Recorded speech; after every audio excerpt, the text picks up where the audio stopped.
napas masuk, saya tahu saya bernapas masuk. Napas keluar, saya tahu saya bernapas keluar. Napas masuk, saya tahu. Napas keluar, saya tahu.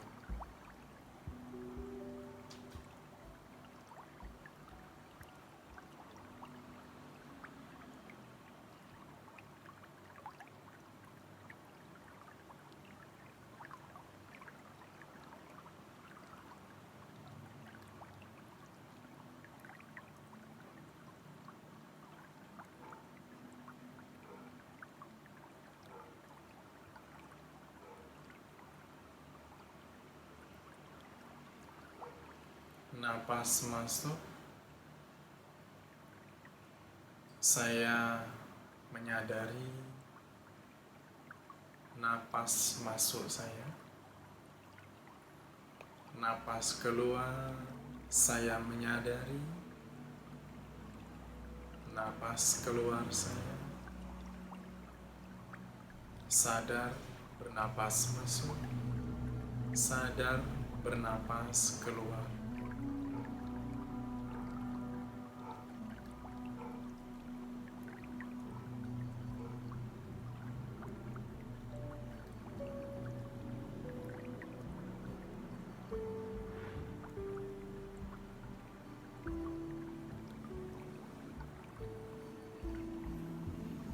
Napas masuk,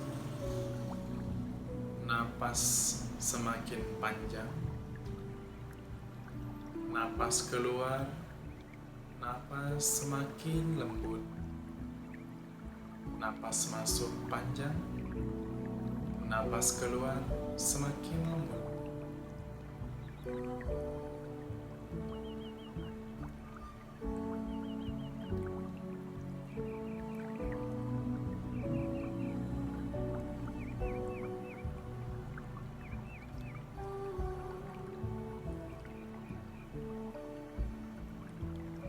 Napas masuk, saya merasa tenang, saya merasa bahagia. Napas keluar, saya tersenyum, merasa bahagia, saya tersenyum.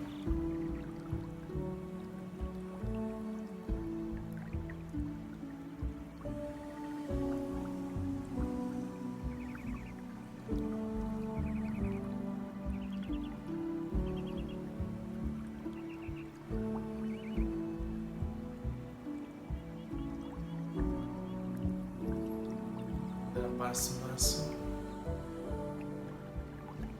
saya menjadi tidak cemas. Napas keluar, saya bahagia. Napas masuk, saya tidak cemas. Napas keluar, saya bahagia.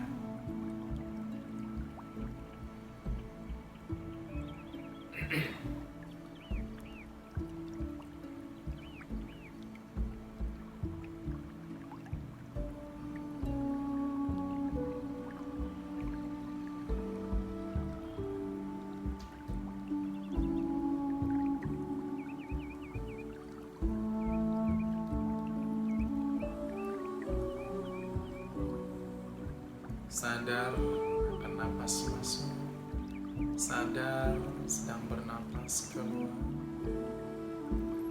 Saya akan mengakhiri sesi duduk hening ini dengan suara genta kecil. Anda tetap mengamati napas masuk, napas keluar.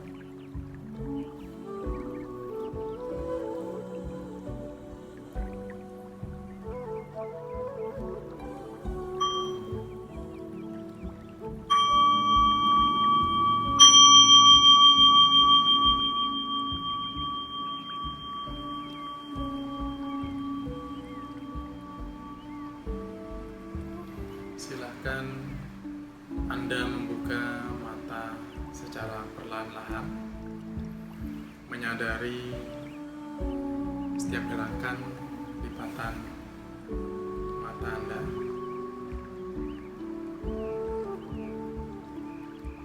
Terima kasih teman-teman di rumah berlatih bersama untuk menghadirkan ketenangan, menghadirkan kebahagiaan dengan mengamati napas masuk, napas keluar.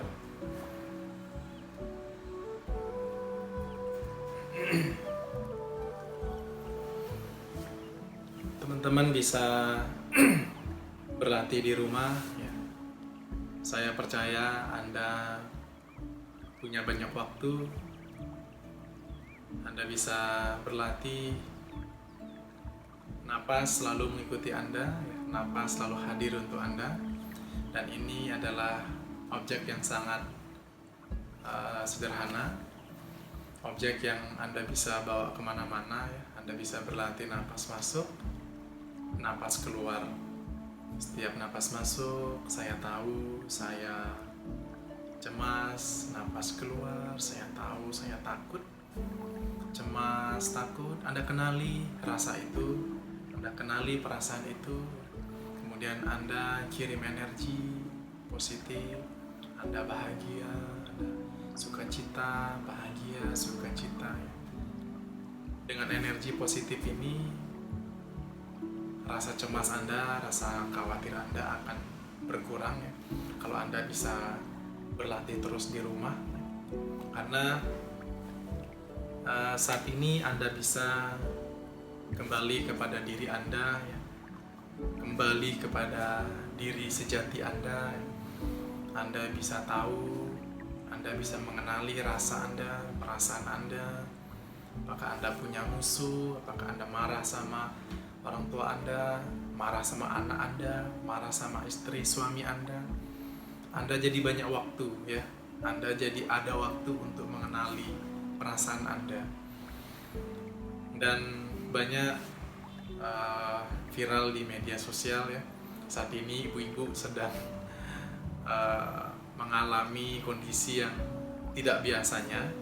Ada yang bilang darah tingginya naik ya, emosinya naik gara-gara tidak biasa untuk mendidik anaknya. Nah, jadi Anda punya waktu sekarang. Ternyata Anda masih punya banyak energi negatif ya. Anda masih punya banyak energi kemarahan, energi kekesalan yang selama ini Anda tidak menyadari itu. Nah, ketika kondisi ini terjadi, rasa marah Anda, kesal Anda hadir, muncul, keluar untuk anak Anda, bahkan kepada keluarga Anda di rumah ya. Perasaan itu, energi itu bukan datang dari luar. Energi itu sudah ada pada diri Anda, sudah ada di kesadaran Anda.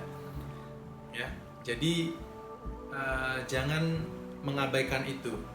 Mungkin sebelum-sebelumnya Anda sering marah, Anda sering memarahi anak Anda, tapi Anda tidak sadar bahwa energi itu akan tersimpan banyak di gudang kesadaran Anda. Nah, pada saat kondisi ini ya, dengan stay di rumah aja, nah Anda mulai merasa bosan, merasa jenuh, sehingga energi negatif itu keluar ya. Jadi bukan masalah objeknya, tetapi energi itu sudah terkumpul banyak dalam kesadaran Anda ya. Jadi sedikit orang berbicara, ada sedikit objek atau stimulus dari luar, Anda langsung reaksinya marah, Anda langsung reaksinya kesal ya. Nah, kesempatan ini Anda bisa berlatih untuk mengenali rasa itu, mengenali emosi itu ya, dengan bantuan napas masuk, napas keluar. Napas masuk, saya mau marah. Napas keluar, saya mau marah. Jadi Anda mengenali perasaan itu ya. Jadi kembali kepada raga dan jiwa Anda ya. Sekarang kita banyak waktu untuk kembali kepada rumah sejati, kembali kepada jiwa dan raga Anda ya.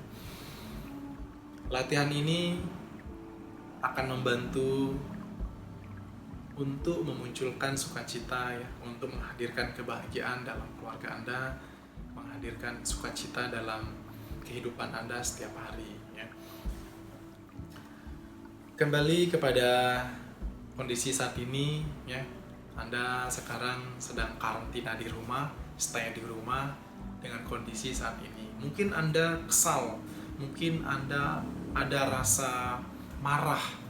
Siapa sih yang nyebarin virus ini? Virus ini dari mana sih? Kenapa seperti ini ya? Semakin Anda punya waktu untuk mencari tahu, semakin Anda memberikan waktu untuk fokus kepada masalah ini, Anda akan semakin takut, Anda akan semakin cemas ya.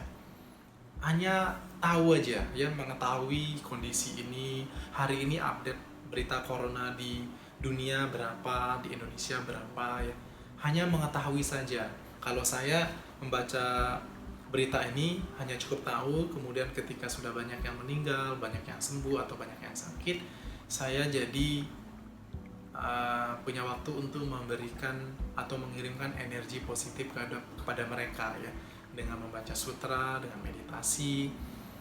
Nah, ini yang bisa saya lakukan ya. Jadi bukan menjadi sebuah nutrisi makanan untuk ketakutan Anda ya, kecemasan Anda, jangan diberikan ya, jangan diberikan makanan itu untuk batin Anda. Hanya cukup tahu saja ya. Kondisi saat ini memang terjadi pada kehidupan Buddha. Kalau Anda pergi ke India, dan kebetulan karena baik saya pernah ke India, dan di situ ada kota Vesali, tempat wabah penyakit yang begitu dahsyat pada waktu itu, ribuan manusia yang meninggal akibat kelaparan ya, akibat penyakit kulit derita ini. Dan ada seorang biku, yaitu murid Buddha, melapor kepada Buddha bahwa ada kejadian yang sangat ekstrim di tempat ini. Mohon Buddha menjelaskan kepada kami kenapa ini bisa terjadi ya. Nah, kemudian dengan welas asih Buddha, dengan cinta kasih beliau mendatangi tempat ini, yaitu di kota Vesali. Dengan kedatangan beliau ini terjadi cuaca yang sangat ekstrim, yaitu turun hujan yang sangat lebat. Karena dengan hujan ini bisa membersihkan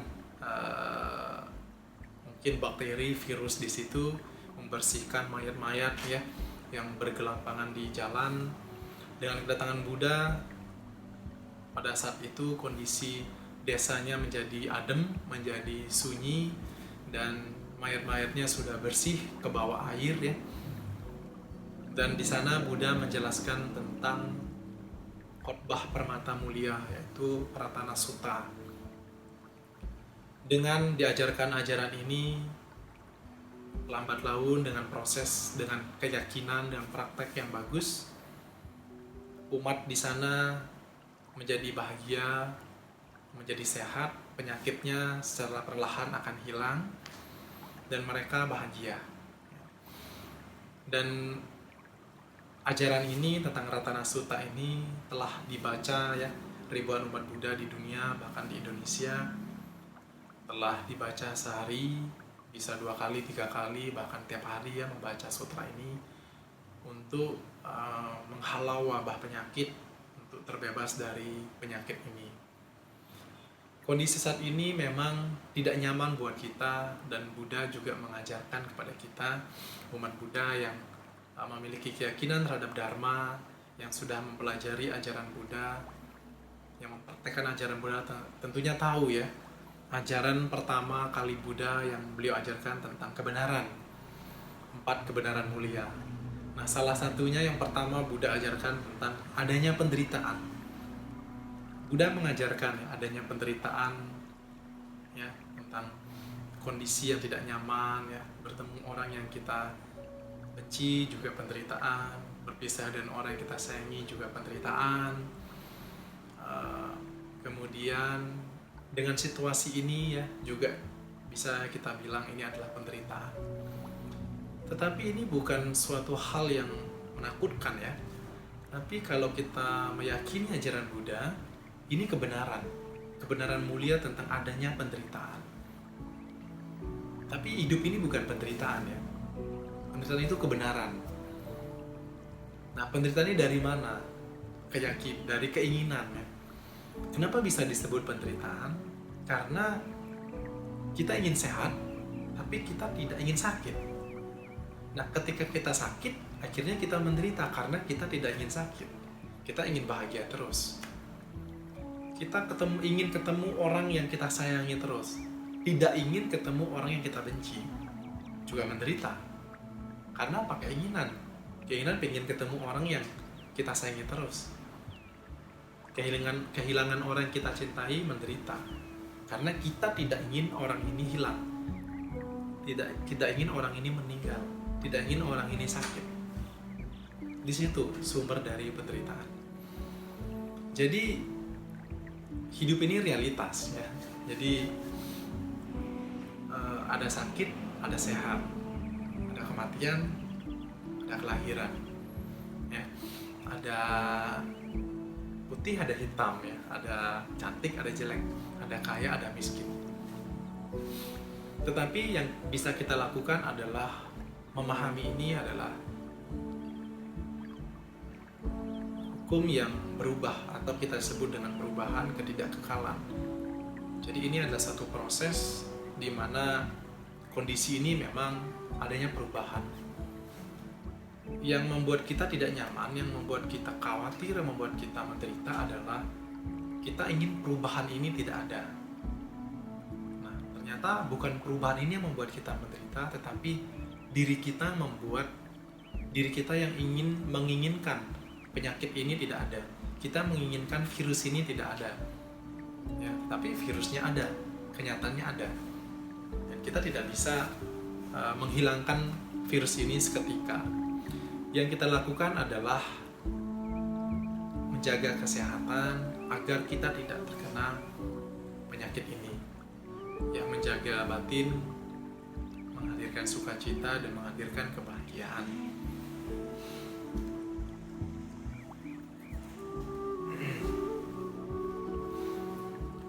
Bapak Ibu, teman-teman sedharma, kondisi saat ini banyak orang yang sakit, banyak orang yang meninggal, bahkan yang masih PDP, banyak ODP ya. Teman-teman yang masih sehat di rumah, mari kita jaga kesehatan ya. Mari kita jaga stamina tubuh kita. Kita memberikan nutrisi untuk mental kita, untuk pikiran kita ya. Hadirkan sukacita dan kebahagiaan di rumah. Hal-hal kecil Anda bisa lakukan di rumah ya. Hal-hal yang bisa membuat Anda bahagia, lakukan di rumah. Nah, kondisi saat ini saya mengambil sisi positifnya ya. Untuk menghadirkan kebahagiaan yang saya lakukan adalah berbagi. Kebetulan banyak hashtag ya, banyak tweetan di media sosial untuk membantu para saudara kita, teman ojol ya, driver online yang saat ini pendapatan mereka menurun. Jadi kondisi saat ini saatnya kita membantu mereka ya. Saya lakukan itu beberapa hari yang lalu. Saya membagikan nasi bungkus untuk makan siang kepada mereka. Lalu hari kemarin saya juga membagikan beras dan Indomie ya. Jadi saya dan keluarga membeli beras dan kita bungkus jadi satu plastik, kita bagikan di toko. Kebetulan di toko saya 80% bisa dibilang driver online ya, mengambil orderan dari teman-teman yang order lewat aplikasi online, bahkan mereka juga online melalui WA ya. Jadi driver online ini mengambil orderan di toko. Setiap mereka mengambil orderan, kita kasih bungkusan beras dan Indomie yang untuk mereka bisa bawa pulang ke rumah dan bisa masak. Ada beberapa dari mereka yang mengucapkan alhamdulillah ya, hari ini rezekinya double, alhamdulillah saya bisa bawa beras ini ke rumah, bahkan saya bisa masak gitu ya. Jadi mereka bahagia.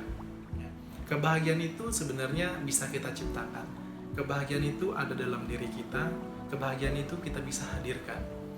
Bahagia juga bisa dari luar, juga bisa dari dalam.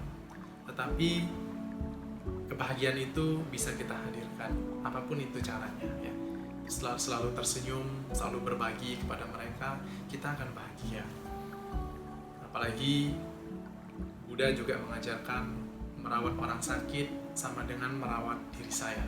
Jadi kita memberikan nafkah kepada mereka, kita berdonasi kepada orang yang sakit, berdonasi kepada rumah sakit. Ini sama halnya juga kita berbakti kepada Tritratna Buddha, Dhamma, dan Sangha.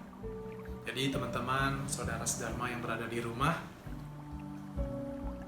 berlatihlah untuk menghadirkan kebahagiaan. Jadi kalau Anda punya waktu, Anda bisa belajar Dharma, membaca buku, Anda bisa meditasi ya, dengan mengamati napas masuk, napas keluar. Saya rasa ini yang dapat saya bagikan kepada teman-teman semua. Teman-teman yang berada di rumah, stay di rumah aja. Hadirkan kebahagiaan kepada keluarga, pada sekitar Anda, sehingga Anda tidak merasa cemas lagi, merasa khawatir lagi untuk menghadapi situasi saat ini. Terima kasih atas perhatian Anda, praktek Anda mendengar di rumah. Terima kasih. Selamat siang. Namo Sang Hyang Buddhaya. Namo